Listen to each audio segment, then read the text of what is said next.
That's right, Martin. Kasama ko ngayon ng isa sa mga talagang nagpakitang gilas ngayong araw na si Gia Makilay. Isa siyang rookie from the Letran Lady Knights. Gia, kanina tinanong kita, paano yung ginagawa mong preparation? Paano ka nagpe-prepare? Kasi syempre, as a rookie, bago ka pa lang sa Lady Knights, hindi mo pa ganun kakapa. Pero sa pinakita mong performance, grabe. So can you share kung paano mo pinaghahandaan bawat laro?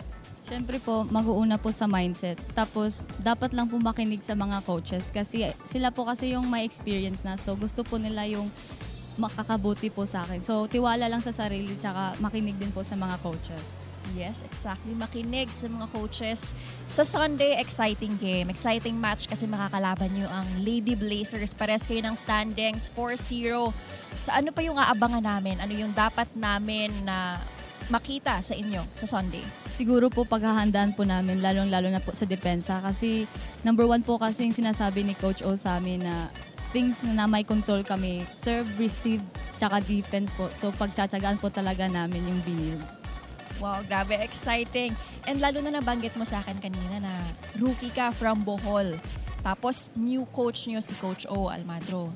Knowing Coach O, talagang grabe, talagang best coach so far, di ba? So, buti hindi ka nahirapan mag-adjust yung sa sistema ni Coach, sa dating sistema, lalo na rookie ka at hindi ka pa ganun ka sanay pa.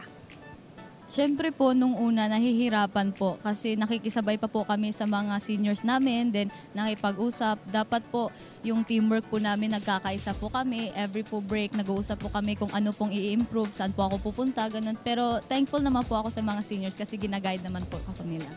Yes. And may gusto ka bang batiin, Gia?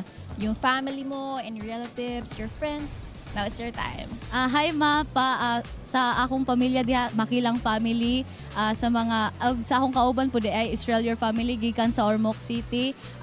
Thank you po Sir Frank Lau family, SJA family, Sir JP, thank you po. Sa mga alumni po, thank you po sa pagsuporta sa amin. Tsaka sa mga seniors ko po, nagsusuporta, thank you po sa pagsuporta. Then sa akong pamilya, sa mga other families po na ako diha sa Bohol, Escudero family sa Carmen, Maglasion family sa Binunido, Tumanda family sa Batuan, BNHS family, ubang teacher sa Batuan District, ug sa akong mga pamilya sa Gawas Nasod, si Ate G, sa akong mga ninong-ninang diha sa Luway, thank you sa pagsuporta ug sa tanang mga Boholanos.